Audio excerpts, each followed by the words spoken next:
कांशीराम अमर है।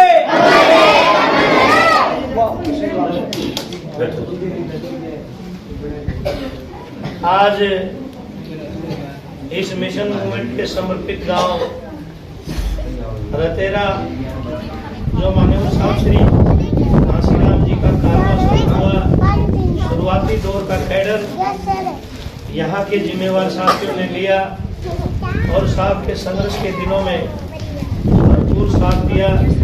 इस ऐतिहासिक गांव में अपनी बात रखने से पहले बहुजन समाज में जन्मे तमाम संत महापुरुषों को नमन करते हुए आज की बैठक में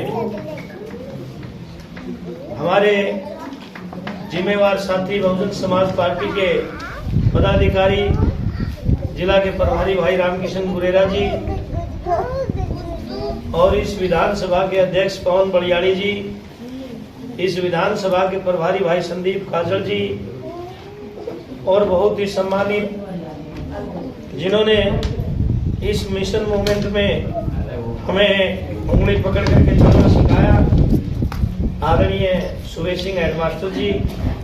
और मैं कई बार तो इनको बुलाने भी देता था। जब मेरे फादर एक्सपायर हुए तो एक्स ग्रेशिया पॉलिसी थी, नौकरी मिल रही थी मुझे।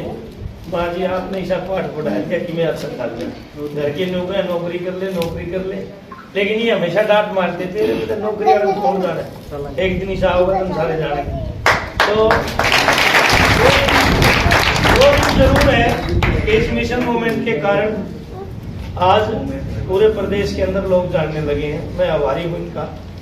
हमारे दूसरे साथी इस मिशन मूवमेंट के समर्पित और आज मौजूदा जिला पार्षद भाई एक लंबी तकलीफ झेल करके, एक बीमारी झेल करके अब मुझे काफी रिलीफ उनको लग रहा है और मैं कुदरत से दुआ करता हूं कि डॉक्टर सुखबीर पहले की तरह धारे और अच्छा बोले। भाई डॉक्टर सुखबीर जी हमारे बीच में श्री मामन सागरमल जी, आजाद सिंह जी, लकीराम जी, सतीश कुमार जी, आदरणीय वेद प्रकाश जी, रमेश कुमार जी, तमाम युवा शक्ति, मेरी मातृशक्ति, आप सभी को जय भीम जय भारत। आप सभी कैडर के जानकार हैं। मैं सब युवाओं से निवेदन करूंगा कि आप थोड़ा 10-20 मिनट का शांति का माहौल रखें। देखिए इतिहास गवाह है। अगर हम याद करें देश की हजारों साल की गुलामी में हमारे महापुरुषों का संघर्ष, उनकी कुर्बानी, उन्होंने अपना सब कुछ निछावर किया कि इस गैर बराबरी को कैसे खत्म किया जाए। और इस गैर बराबरी को खत्म करने के लिए तथागत गौतम बुद्ध से लेकर के रैदास, कबीर, फूले, साहू, पेरियार, नारायण, बाबा साहब डॉक्टर अंबेडकर और महान रहबर साहब श्री कांशीराम। बाबा साहब डॉक्टर अंबेडकर 4 बच्चों की कुर्बानी दी। वो बच्चों को कफन नहीं दे पाए। उस महापुरुष ने 32 डिग्रियां ली। अगर उनको अधिकारी बनना था तो 1 डिग्री काफी थी, 2 कर लेते। 32 डिग्रियां लेकर के दुनिया के महान विद्वान बने। आप लोगों को इस गैर मानवीय जिंदगी से निकालने के लिए अंग्रेजों के सामने बहुत बड़ी डिबेट करके आज जो हम खुली हवा में सांस ले रहे हैं, ये बाबा साहब डॉक्टर अंबेडकर के 4 बच्चों की कुर्बानी है, उनका संघर्ष। परम पूज्य बाबा साहब डॉक्टर अंबेडकर इस देश के अंदर अपने जीते जी आपके लिए इतना कुछ कर गए कि देश की आजादी मिलती है 1947 में। ये मुल्क आजाद होता है अंग्रेजों से। परम पूज्य बाबा साहब डॉक्टर अंबेडकर ने आपको 1932 के अंदर आजाद कर दिया। आपको पढ़ने लिखने के अधिकार मिल गए। आप जिंदगी के हर पहलू में आगे बढ़े। ये बाबा साहब ने राउंड टेबल कॉन्फ्रेंस के अंदर अंग्रेजों से अधिकार लेकर के दे दिए। आपको वोट का अधिकार लेकर के दे दिया। इस बात का गांधी और उसकी कांग्रेस को बहुत तकलीफ हुई। गांधी और उसकी कांग्रेस ने बड़े पैमाने पर बाबा साहब डॉक्टर अंबेडकर का विरोध किया और उस बाबा साहब डॉक्टर अंबेडकर से बदला लेने के लिए गांधी और उसकी कांग्रेस ने यह तैयार किया कि इस अंबेडकर को हम आगे चल करके बताएंगे। साथियों, अंग्रेजों की हुकूमत थी, वहां बाबा साहब की जो नॉलेज उनको थी उसके सामने गांधी और कांग्रेस की एक नहीं चली। लेकिन आगे चल करके उन्होंने, जब देश आजाद हुआ तो परम पूज्य बाबा साहब डॉक्टर अंबेडकर उस समय 32 में भी शेड्यूल कास्ट और शेड्यूल ट्राइब और बैकवर्ड क्लास, ये कोई जातियां नहीं है, युवा साथियों को बताना चाह रहे हैं। ये शेड्यूल बने डॉक्टर अंबेडकर की रिक्वेस्ट पे। जो लोग शेड्यूल में आ गए उनको आरक्षण मिल गया, जो लोग शेड्यूल से वंचित रहे वो पिछड़ियां श्रेणियां कहलाई, बैकवर्ड क्लासेस। जो पिछड़ गए शेड्यूल से, जो गांधी की सूची में चले गए, जो गांधी के कहने पे सवर्ण बने, वो लोग आज भी मारे फिरते। लेकिन डॉक्टर अंबेडकर की बात आप लोगों ने मानी तो देश की आजादी से पहले आपको आजाद किया। और अगर इतिहास को आप अच्छी तरह युवा साथी पढ़े तो डॉक्टर अंबेडकर के दिए हुए अधिकार की बदौलत KR नारायणन और एक और साउथ का ही और 2 शेड्यूल कास्ट के लोग पंजाब के SP लगे, IPS लगे, वो 1949-50 के अंदर लग चुके। तो यह हमें पढ़ने का अधिकार दिला। जब देश का संविधान बनाने की बात आई तो बाबा साहब डॉक्टर अंबेडकर ने फिर इस देश के अंदर ये मारे फिर रहे थे, इनको कोई नहीं मिला। डॉक्टर अंबेडकर ने इस महान संविधान और लोकतंत्र इस देश को देने का काम किया। दुनिया का महान संविधान, महान लोकतंत्र इस भारत को देने का काम डॉक्टर अंबेडकर ने किया। लेकिन गांधी और उसकी कांग्रेस ने इस बात का भी एहसान नहीं माना कि जिस अंबेडकर ने इस देश को दुनिया का महान संविधान और लोकतंत्र दिया है, अगर गैरत जमीर होती तो फिर वो बाबा साहब डॉक्टर अंबेडकर से उनको खून के आंसू नहीं रुलाते। और जो डॉक्टर अंबेडकर इस देश की नारी के लिए करना चाह रहे थे, भारत की स्थापित गवर्नमेंट में बाबा साहब डॉक्टर अंबेडकर कानून मंत्री बनते हैं और वो चाहते हैं कि उस घर में, उस परिवार में, उस समाज में तरक्की होगी जहां नारी को पढ़ाया जाएगा, नारी का मान सम्मान होगा। जिस नारी को पांव की जूती इनके दोहों में कहागा, ढोल गवार सुंदर नारी सब साधन के अधिकारी, जिस नारी के लिए इतनी घृणा की दृष्टि थी, बाबा साहब डॉक्टर अंबेडकर ने कानून मंत्री बनते ही सबसे पहले हिंदू कोड बिल लेकर के आए कि बाप को भी, बाप की संपत्ति में बेटी का भी बराबर का हक हकूक हो, बेटी भी समान की जिंदगी जिए। और बाबा साहब ने कहा जहां अगर बेटी पढ़ेगी तो 2 घर सुधरेंगे, अगर लड़का पढ़ता है तो 1 घर सुधरता है। तो बाबा साहब डॉक्टर अंबेडकर ने, महात्मा ज्योतिबा फुले और तथागत गौतम बुद्ध के जो अनुयायी रहे, उन्होंने इस बात को ध्यान में रखा कि नारी की तरक्की होगी तो हमारी होगी। लेकिन गांधी और उसकी कांग्रेस वो नारी के हमेशा अगेंस्ट रहे। उन्होंने नारी को बराबर का दर्जा नहीं देने की वकालत की। डॉक्टर अंबेडकर ने नारी के सम्मान में कानून मंत्री के पद के ठोकर मारी और ये कहा कि जहां नारी का सम्मान नहीं, वो मुल्क कभी तरक्की नहीं करेगा। आगे चल करके ये हिंदू कोड बिल लागू हुआ। मैं ये बातें इसलिए बताना चाह रहा हूँ, हमारी बहन बेटियां वो काली पे, धौड़ी पे, हनुमान पे, पता नहीं कहाँ कहाँ धक्के खा रही है। उनको समझ में नहीं आ रही कि तुम्हें जो मिला है, चाहे नारी राजपूत की है, चाहे नारी जाट की है, चाहे नारी ब्राह्मण की है, चाहे बनिए की है, नारी को अगर किसी ने सम्मान दिया तो वो बाबा साहब डॉक्टर अंबेडकर ने दिया। तुम्हारा कोई भगवान है तो वो बाबा साहब डॉक्टर अंबेडकर है। तो आज मैं इसलिए ये बात कहना चाह रहा हूं कि बाबा साहब डॉक्टर अंबेडकर ने जो इतना कुछ किया, तो फिर उसको गांधी और उसकी कांग्रेस ने कभी जीत करके लोकसभा में नहीं करे। बाबा साहब को अगर ये कांग्रेस और गांधी सिर्फ इस बात का बदला लिया कि उसने आपको मानवता भरी दी, लेकिन हम लोग बाबा साहब डॉक्टर अंबेडकर ज्यादा समय इस दुनिया में नहीं रहे। उनका स्वास्थ्य खराब हुआ।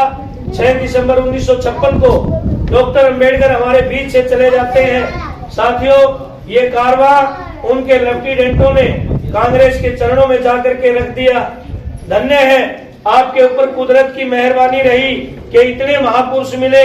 हमें समय समय पर बहुत महापुरुष हमारे बीच में आए, लेकिन हमने कभी किसी की नहीं मानी। बहुत महापुरुषों को हम खा गए। हम रविदास के नहीं हुए, हम कबीर के नहीं हुए, फुले साहू पेरियार अम्बेडकर को खा गए। ये धन्य हमारे ऊपर कुदरत का रहा कि फिर हमें साहब श्री कांशीराम जी वो इस धरती पे आते हैं और बाबा साहब के अधूरे कारवां को आगे बढ़ाने का काम करते हैं। अपना पूरा जीवन लगा करके आपके महापुरुषों की इस देश में जय बोलने का काम मान्यवर कांशीराम साहब ने शुरू किया। साथियों, आज बुजुर्ग यहाँ बैठे हैं। याद करो 80 के दशक से पहले, 90 के दशक से पहले इस देश में एक चीज चलती थी, राम राम, जय राम, नमस्ते। जो दूसरे लोग थे वो सत श्री अकाल करते थे, लेकिन जब मान्यवर कांशीराम इस देश के कोने कोने में घूमे तो उन्होंने अपने बाप दादा, अच्छी औलाद वही होती है जो अपने माँ बाप और बाप दादा की इज्जत कराए। आज इस देश के अंदर नहीं, पूरी दुनिया के अंदर कोई जय भीम का नाम इज्जत से लेने का काम करता है तो मान्यवर कांशीराम साहब। साथियों, बाबा साहब डॉक्टर अंबेडकर ने अपने 4 बच्चों की कुर्बानी दी। मान्यवर कांशीराम जी ने 1 क्लास की नौकरी छोड़ करके इस देश में बाबा साहब डॉक्टर अंबेडकर अपने महापुरुषों के अपमान का बदला लेने के लिए तैयार किया। 40 दिन में 4200 किलोमीटर साइकिल चलाई और जब वो कारवां अपना चला रहे थे, उसी दौरान पंजाब से वो निकल रहे थे, वहां उनके पिताश्री का देहांत हो जाता है। पंजाब के लोग कहते हैं कि मान्यवर जी आपका पिता गुजर चुका है और डेड बॉडी घर पे रखी है। हम आपसे गुजारिश करने आए हैं कि आप उनको अंतिम संस्कार में शामिल हो। लेकिन कांशीराम मसीहा तो पहले ही अपनी माँ को एक पन्ने पर एक लेटर लिख चुके हैं कि माँ मुझे सेना नहीं करना चाहिए। है माँ, क्या कोई माँ ने ऐसा लाल नहीं जन्मा जो आए दिन इस देश में भेड़ बकरियों की बलि दी जाती है? इस मेरे समाज को बचाने के लिए क्या कोई माँ अपने बेटे की बलि नहीं दे सकती? तो मेरी तो आपसे यही रिक्वेस्ट है कि आज के बाद मैं घर नहीं आऊंगा, मेरा कोई अपना शादी नहीं कराऊंगा, कोई संपत्ति नहीं होगी। पंजाब में रहते हुए साहब कांशीराम जी अपने पिता की अंतिम यात्रा में शामिल नहीं हुए। साथियों, मान्यवर कांशीराम जी ने अपने जीते जी बाबा साहब डॉक्टर अंबेडकर की जो पार्टी आरपीआई थी, उस पार्टी के जो लेफ्टिनेंट थे, जो कांग्रेस की झोली में गए थे, इस समाज को तैयार किया और कहा कि डॉक्टर अंबेडकर का अपमान कांग्रेस के लोगों ने किया है। ऐ मेरे देश के लोगों, अपने महापुरुषों के अपमान का बदला लो और अपने जीते जी जिस उत्तर प्रदेश देश और दुनिया का सबसे बड़ा प्रदेश है, उसी उत्तर प्रदेश में कांग्रेस की कब्र खोदने का काम किया और जिंदा देवी बहन कुमारी मायावती को उत्तर प्रदेश का। साथियों, अभी हेडमास्टर साहब कह रहे थे कि उत्तर प्रदेश के अंदर जो बहन कुमारी मायावती जी ने काम किए, साहब श्री कांशीराम जी ने अपने महापुरुषों के मेले लगाने का काम किया। आज कुंभ के मेले लगा रहे हैं, आज ड्रामे कर रहे हैं ये लोग और वहाँ पता नहीं कितना धन हड़प रहे हैं। लेकिन जब हमारी सरकार थी तो हमने मेले लगाए और रविदास मेला, महात्मा ज्योतिबा फुले के नाम का मेला, हमारे कबीर का मेला, साहू जी महाराज के नाम का मेला, पेरियार के नाम का मेला, ये राज के अंदर होता है। और इस देश में मान्यवर कांशीराम साहब ने इस समाज को समझाने का काम किया कि साथियों, वोट से राजा बनता है और राजा है वो राम से बड़ा होता है। राम की कोई औकात नहीं राज के आगे। बहुत बड़ी साजिश के तहत हमें भाग्य और भगवान के चक्कर में डाला गया है। बड़े पैमाने पे समाज इकट्ठा हुआ और बहुजन समाज पार्टी राष्ट्रीय पार्टी बनी और आयरन लेडी बहन कुमारी मायावती जी इस देश के अंदर एक गरीब की बेटी उत्तर प्रदेश जैसे राज्य की मुख्यमंत्री बनी। और उस बहन कुमारी मायावती ने समाज के लिए जो खोले दरवाजे काम के लिए किए हैं, आप उत्तर प्रदेश में जाकर के पूछना, वहाँ 18,000 अम्बेडकर नगर बनाए। 18,000 अम्बेडकर नगर वो ऐसे बने कि शहर की तर्ज पे सीवरेज भी है, हॉस्पिटल भी है, कॉलेज भी है, तमाम सुख सुविधाएं हैं। पट्टे दिए, 20 लाख लोगों को जमीन दी, पता नहीं कितने काम किए। यहाँ लंबा समय हो जाएगा। मेरी माँ बहनें बैठी हैं। बहन कुमारी मायावती जी 1977 में अपना सब कुछ छोड़ करके साहब के साथ लग जाती है। इस देश के अंदर बहन कुमारी मायावती जी के संघर्ष को युवा अगर आज पढ़ ले, जो हमारा युवा भ्रमित है वो अगर बहन जी के संघर्ष को पढ़ ले, क्योंकि बहन कुमारी मायावती ऐसी पहली नेता है जिन्होंने जब चुनाव के अंदर वहां डीसी वो धांधली कर रहा था, बहन कुमारी मायावती ने वहां के डीएम को थप्पड़ मारा और बहन जी को इन्होंने पोक्सो एक्ट लगा करके, देश की पहली ऐसी नारी है जो पोक्सो एक्ट के तहत जेल के अंदर डाली गई और फिर उसका इनकाउंटर करना चाहा, लेकिन बहन जी शेरनी बहना है, कभी डरने वाली नहीं। उन्होंने समाज का डट करके हौसला बढ़ाया और विरोधियों को चारों खाने जीत करने का काम किया। देश का ऐसा कोई कोना नहीं जहां बहन कुमारी मायावती बाई ट्रेन न गई हो, बाई बस न गई हो। बहन कुमारी मायावती का संघर्ष वो किसी मसीहा से कम नहीं है, लेकिन दुर्भाग्य क्या है कि हमने जाने के बाद उनकी दीपमालाएं मना लेनी है। जिंदे जी हमें अपने नेता को, अपने रहबर को नहीं पहचान पाए। बहन कुमारी मायावती जी का भाई जवान 25 साल 30 साल की उम्र 2018 के अंदर वो गुजर जाता है, हमें पता लगता है, हम भी दौड़े दौड़े जाते हैं, लेकिन बहन कुमारी मायावती लखनऊ के अंदर मीटिंग ले रही है। भाई की लाश घर पे पड़ी है, लखनऊ के अंदर बहन जी मीटिंग कर रही है, पदाधिकारियों को पता चल रहा है, सब रो रहे हैं, लेकिन बहन जी मीटिंग कर रही है। ये मेरा कोई परिवार, कोई भाई है तो ये पूरा समाज है। बहन कुमारी मायावती जी अपने भाई की अंतिम यात्रा में नहीं गई, इस समाज के लिए उन्होंने काम करने का काम किया। ऐसी नेता हमें बहन कुमारी मायावती मिली है। युवा साथियों, 2007 से 2012 के बीच आपकी मजबूती से सरकार चली, बहुत बड़ी साजिश की गई। इस देश के अंदर कांग्रेस, बीजेपी, तमाम लेफ्ट फ्रंट सब इकट्ठे हुए कि अगर मायावती नहीं रोकी गई, अगर मायावती रिपीट करगी तो इस देश में कांग्रेस बीजेपी को निगल जाएगी, दोबारा तुम्हारा जिक्र नहीं चलेगा, तुम जहां से आए थे तुम्हें वहीं जाना पड़ेगा और ये देश जिन लोगों का, इन मूल निवासी लोगों का, ये देश के हुक्मरान बन जाएंगे। बहुत बड़ी साजिश के तहत इस देश के अंदर क्यों युवा दलित लीडरशिप उभारी गई, कितनी चिंता करते हैं ये लोग। आपने अच्छी तरह देखा देश के अंदर 2 बैकवर्ड के नेता, एक हार्दिक पटेल और एक कन्हैया कुमार, तथाकथित ओबीसी कास्ट के नेता, उनको बड़ा हाईलाइट किया गया। और एक जिग्नेश मेवाणी वहां से उठाया गुजरात से, और एक चंद्रशेखर जो एक झूठे आंदोलन से, उसको तैयार करके आगे चल करके दोनों बैकवर्ड नेताओं को तो मना करके चुप करके बिठा दिया और इनको बड़ा उठाया गया कि किसी भी तरीके से ये बहुजन समाज पार्टी जो एक महापुरुषों का आंदोलन लेके चल रही है, ये तेजी से आगे बढ़ रही है, इसको रोकने का काम करो। बहुत बड़ी साजिश की गई, समाज को गुमराह किया गया, आए दिन सड़कों पर, मुकदमों पर युवाओं को झोंका गया। आदरणीय बहन कुमारी मायावती और उसके कारवां को रोकने के लिए तमाम तरह के षड्यंत्र हुए, लेकिन युवा साथियों, आज आप देख रहे हैं जो इस समाज का नाम लेकर के, बाबा साहब का नाम लेकर के जो व्यक्ति ये कहता है कि मैं कांसीराम का अनुयायी हूँ, वो कभी बीएसपी का मेंबर 5 पैसे का नहीं रहा, वो सपा का मेंबर रहा, और आज बीजेपी के लोग खुल के कह रहे हैं कि ये तो हमारा अनुमान है। आपके कारवां में डेंट डालने के लिए और आप लोगों को भ्रमित करने के लिए, आपके आंदोलन को रोकने के लिए इस तरह के दलाल तैयार किए गए और हमारा युवा भी भ्रमित हुआ और समाज के टुकड़े हुए, जिसकी सजा बहुजन समाज पार्टी को मिली। लेकिन धन्य है आदरणीय बहन कुमारी मायावती जी, एक तरफ इंडिया गठबंधन, एक तरफ एनडीए गठबंधन, एक के पास 38 दल, एक के पास 28 दल, और जो सब सारे दल सवर्णों के और एक पार्टी केवल बहुजनों की, वो पार्टी बहुजन समाज पार्टी।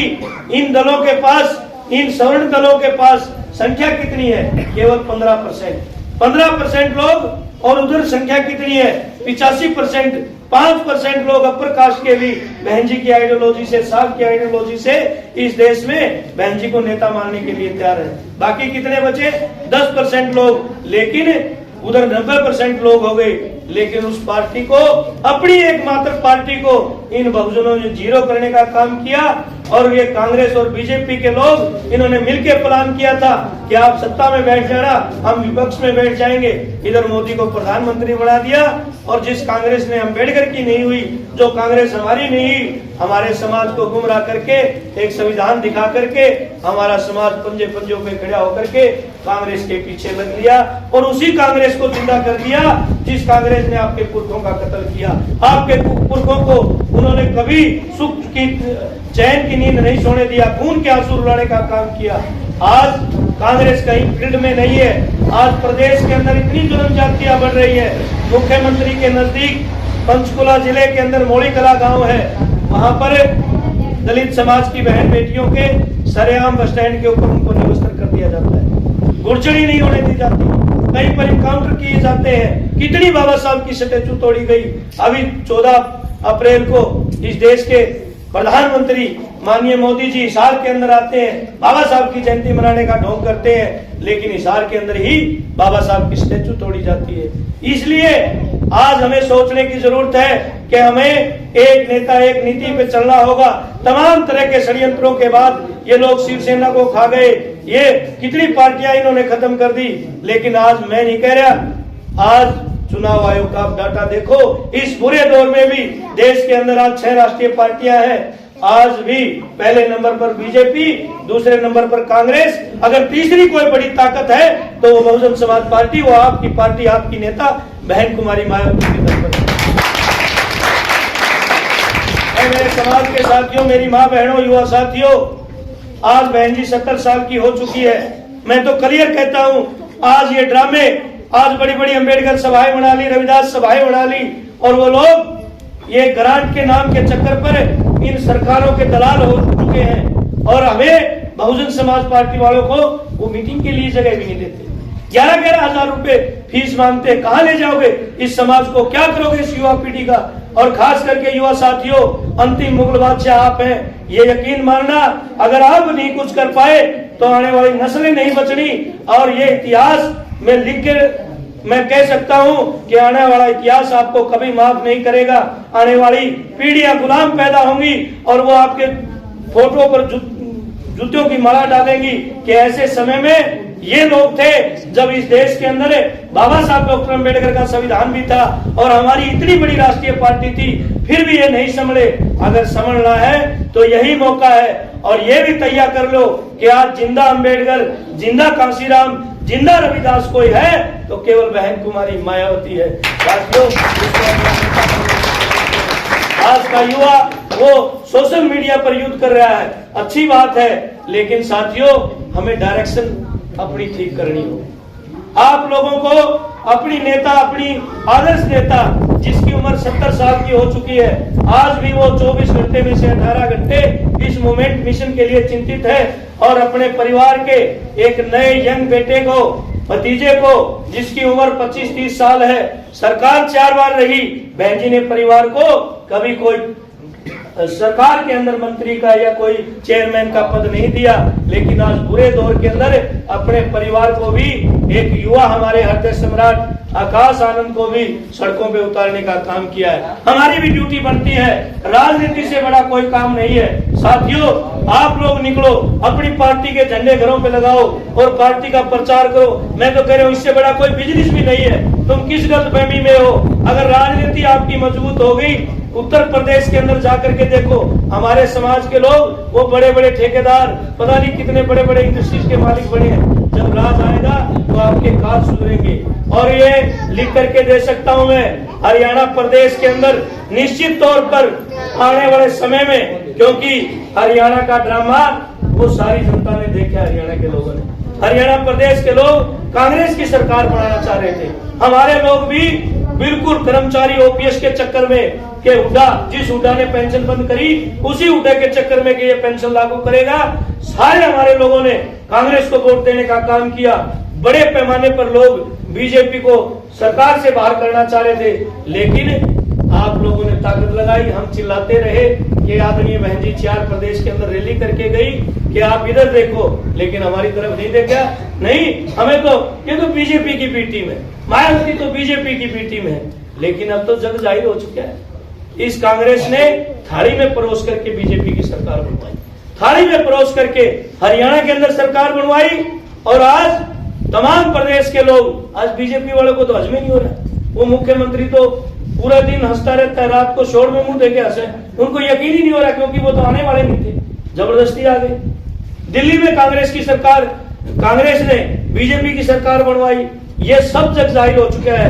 आज हरियाणा में कांग्रेस के लोग, बाबा साहब की स्टैचुआ तोड़ी जा रही है, जो संविधान लेकर के चले थे, बहन बेटियों के साथ जुल्म ज्यादती हो रही है, हमारे भाइयों के मर्डर हो रहे हैं। कोई कांग्रेस का एक विधायक विधानसभा में आवाज नहीं उठा रहा। आज विपक्ष की भूमिका 40 विधानसभा के मेंबर लेकर के कांग्रेस पार्टी आज विपक्ष का नेता नहीं देश की, आज कोई विपक्ष की भूमिका निभा रहा है। इस प्रदेश में सत्ता पक्ष में बीजेपी बैठी है और विपक्ष में कोई काम कर रहा है, तो आपकी पार्टी बहुजन समाज पार्टी काम कर रही है।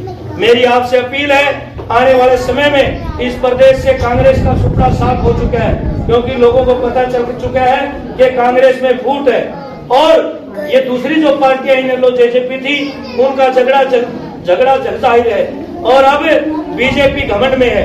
आने वाला समय आपका है, ये तय कर लेना, यो साथियों लिख करके रख लेना। और मैं वैसे नहीं कह रहा, हम मेहनत करेंगे, दिन रात मेहनत करेंगे। 2029 में कोई दुनिया की ताकत नहीं कि हरियाणा में हमें सरकार में आने से रोक जाए। हम निश्चित तौर से हरियाणा में सरकार में, मैं ये हवा में बातें नहीं कर रहा। 90 सीटें कांग्रेस बांटती है, 90 सीटें बीजेपी बांटती है। प्रदेश के अंदर बहुत लीडर हैं जो हमारे संपर्क में हैं, क्योंकि आज कांग्रेस की फूट जग जाहिर हो चुकी है। वो लोग बैठे हैं प्रदेश में जिनका खुद का वजूद है 20-25 हजार वोटों का। अगर आप अपनी पार्टी का बेस वोट बने, आप अपनी पार्टी के कैडर को मजबूत कर पाए, तो पूरे प्रदेश के जो बड़े राजनीतिक लोग हैं वो आपकी तरफ देख रहे हैं। आप हर कॉन्स्टिट्यूंसी में आपके 20 से 30 हजार, कहीं 25 हजार, कहीं 40 हजार वोट है। अगर आप लोग अपने कैडर को मजबूत कर लोगे तो फिर तमाम लोग आपकी पार्टी ज्वाइन करने के लिए तैयार है। विदाउट अलायंस हरियाणा के अंदर बहुजन समाज पार्टी का हाथी वो बड़ी धूम से चंडीगढ़ जाएगा, मैं ये लिख करके दे सकता हूँ। और साथियों, उत्तर प्रदेश के अंदर इतनी एट्रोसिटी बढ़ी है, आज पूरा प्रदेश तिराई कर रहा है, बहन जी के शासन को याद कर रहा है। 2027 में उत्तर प्रदेश के अंदर भी बहन जी वापिस आ रही है, और आने वाले समय में इस देश के अंदर भारतीय जनता पार्टी के इन दलाल मंत्रियों ने दिखा दिया। आज पाकिस्तान से जो युद्ध, पहलगाम के अंदर जो युद्ध का, जो आतंकवादियों ने हमारे भाइयों को मारने का काम किया, और उसके बाद ऑपरेशन सिंदूर के नाम से हमारी 2 बहनों ने वो जो ऑपरेशन सिंदूर को कामयाब कराया, पाकिस्तान के 9 ठिकानों पर बम फाड़ने का काम किया, मिसाइलें दागने का काम किया। लेकिन बीजेपी के मंत्री वो जिस तरह की भाषा बोल रहे हैं, वो मुस्लिम समाज के लिए कह रहे हैं कि ये पाकिस्तान की बहन है। आपके समाज की जो बेटी थी उसकी जाति ढूंढी जा रही है। आज साथियों, ट्रंप के इशारे पर युद्ध विराम हुआ है। देश के अंदर नहीं, पूरी दुनिया के अंदर बीजेपी की किरकिरी हुई है। इसलिए मैं कहना चाहता हूं कि अब देश की जनता बीजेपी से भी उठ चुकी है। अगर इस समय भी बहन कुमारी मायावती के हाथों में ये देश होता तो पाकिस्तान का आज मुंह तोड़ जवाब दिया जाता। साथियों, पूरी दुनिया के सामने हमारे देश की छवि खराब इन भारतीय जनता पार्टी के लोगों ने की है। आपसे अपील है, टारगेट मुसलमान है, देखने के लिए मुसलमान है, लेकिन मुसलमान के बाद अगला नंबर आपका है। कांग्रेस बीजेपी वो सगी बहनें हैं, इनके चुगल से निकलिए और अपनी पार्टी को मजबूत करिए। आप लंबे समय से यहाँ बैठे हैं, ज्यादा लंबी बात न करके आपसे ये निवेदन है कि जिस तरह आज यहाँ आए, क्योंकि मैं आदरणीय बहन कुमारी मायावती जी के उस वाक्य को, जिस घर में कैडर मिशन होगा, जहाँ भी महापुरुषों का जन्मदिन, परिनिर्वाण दिवस मनाया जाता है, मेरी माँ बहनों से भी अपील है कि परिवार समेत वहाँ जाएं। अगर परिवार के बच्चे मिशन सीख करके आएंगे, परिवार के बच्चे महापुरुषों में जानेंगे, उनकी जानकारी लेंगे, तो उस घर में तरक्की कोई रोक नहीं सकता। और महापुरुषों को जानेंगे तो इस मूवमेंट से भी जुड़ जाएंगे। आज युवा भ्रमित है, उसका बड़ा कारण यही है कि हमने खुद बस पार्टी के मिशन मूवमेंट में चले गए। आप लोग खुद आंदोलित रहे, पार्टी की रैलियों में गए, बड़े बड़े प्रोग्रामों में गए। अगर परिवार समेत जाना शुरू कर देंगे तो विरोधियों की दुकान अपने आप बंद हो जाएगी। ज्यादा लंबी बात न करके आप सब ने मेरी बात को सुना, और खास करके रतेरा के युवा शक्ति का, हमारे बुजुर्गों का, इन्होंने जो मान सम्मान दिया, हमारी माँ बहनों का, नन्हे मुन्ने प्यारे बच्चों का, तमाम गांव वासियों का बहुजन समाज पार्टी दिल की गहराई से धन्यवाद करती है और उम्मीद करती है। गुरु नानक महाराज जो कहते थे कि भाई जहाँ अच्छे लोग हैं उनको थोड़ा उजड़ना चाहिए, 10-20 किलोमीटर में और अपना प्रचार प्रसार करना चाहिए। तो आपसे ये उम्मीद रखते हुए कि आने वाले समय में आप मजबूती से पार्टी का साथ देंगे, इन्हीं सब बातों के साथ आपसे रजा चाहूंगा। जय भीम, जय भारत।